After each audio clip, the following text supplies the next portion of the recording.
the first feature that will be launching with Season 10 on October 19th. Guilds. Oh, we never saw that one coming, did we?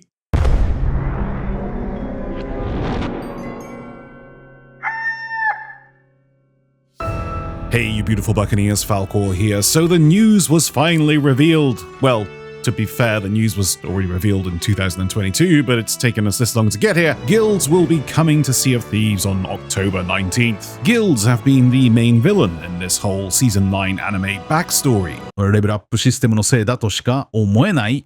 Sorry, and they are the reason for the delay. I can only imagine it was because of the new leveling up system involved, and how a similar new leveling up system was introduced with Captaincy, and came out the starting pen at the speed of nothing and pretty much nosedived for the first 6 weeks. And we're still in a position now where Captaincy still doesn't work properly. I'm sure it'll get released one day, but I imagine it was because of this catastrophe they wanted to make sure Guilds was working well on the internal build and the insider build itself. Now, the reason I say new leveling up mechanic and use quotation fingers each time I say it, which I am aware you cannot see, look, I'll do it again.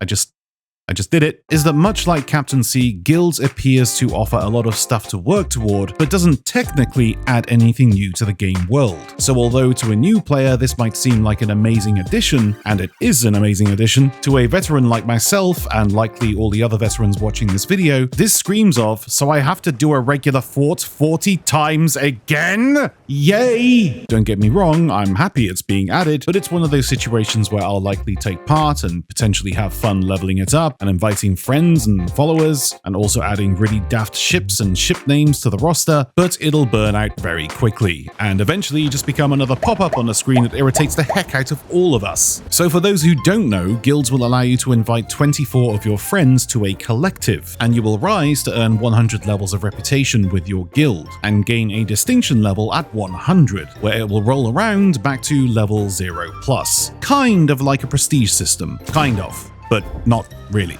This means even when you're not online, fellow guild members who are playing will be able to level up the guild doing whatever it is they want to do. Again, I have seen some people who obviously don't listen to a single word the developers have said and are running around telling everyone it's alliance servers. It's not. You cannot join a server with another guild member's ship present, unless it happens organically, of course. Basically, Guilds is like Guilds in every other game, except it's nothing like Guilds in other games, and it's all very confusing. I also worry about the UI, not just for Guilds, but the entire game. It's like shuffling cards to find the correct commendation or milestone at the moment, and I feel like Guilds is just going to make the situation a lot worse. I guess it's a case of wait and see with this. Doesn't sound great on paper, but I might be surprised. I remember when everyone complained about Season 9, and then went on to say it was one of the best updates. At the start at least, not 7 months later.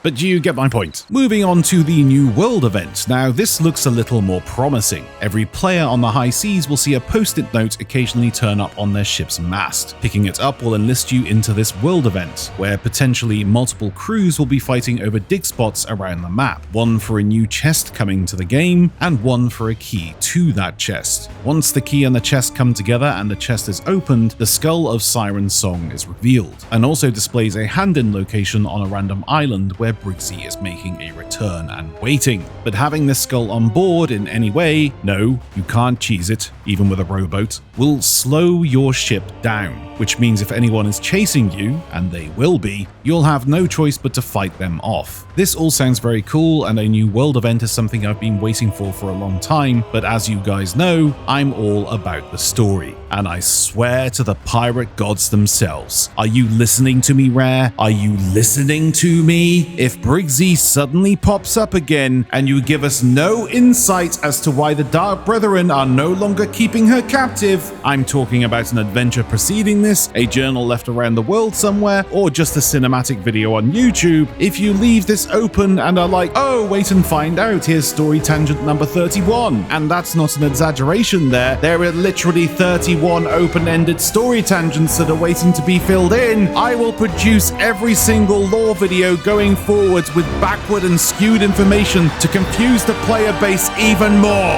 There, it's your move, sonny boy, sort it out. Are you fed up with your top of the range mid-range console or your top-of-the-range gaming PC? Are your frames in Minesweeper causing you a headache? Then worry no more, my little chums. The wonderful people over at Apex Gaming PCs are just what you need to put a smile on your face. The perfect place to craft and build your PC for those of us who don't have the foggiest. Look at little Timmy here. He just got his Apex Gaming PC and he's very happy. I'm very happy.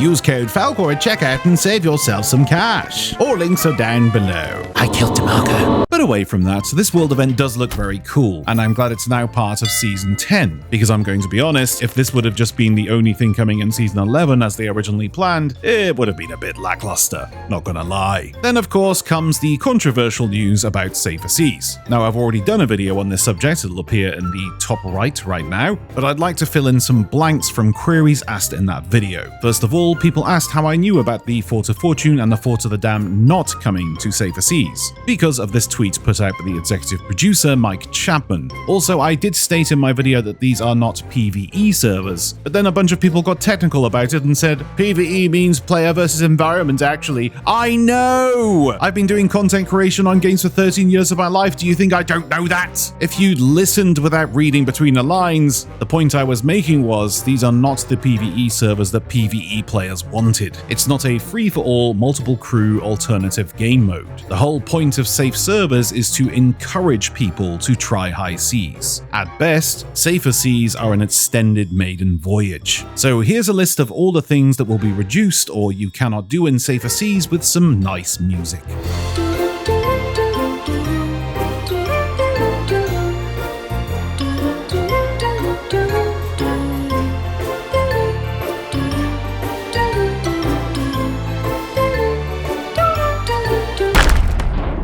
Guilds are coming on October 19th, the new world event will be coming in November, and Safe Seas will be coming in December. Also, don't forget that the newly announced adventures will be coming alongside all of this, so still more to look forward to. And also, the final part of the new Monkey Island Hotel comes this Thursday, and if you're so inclined, you can catch me live streaming this the second the servers go live over on my Twitch channel. Also, I bet the people calling me a shill for liking the Safe Seas idea are really confused after this video and don't know who to aim their hate at now. It's okay, Snowflake. You were never good at quick swapping anyway.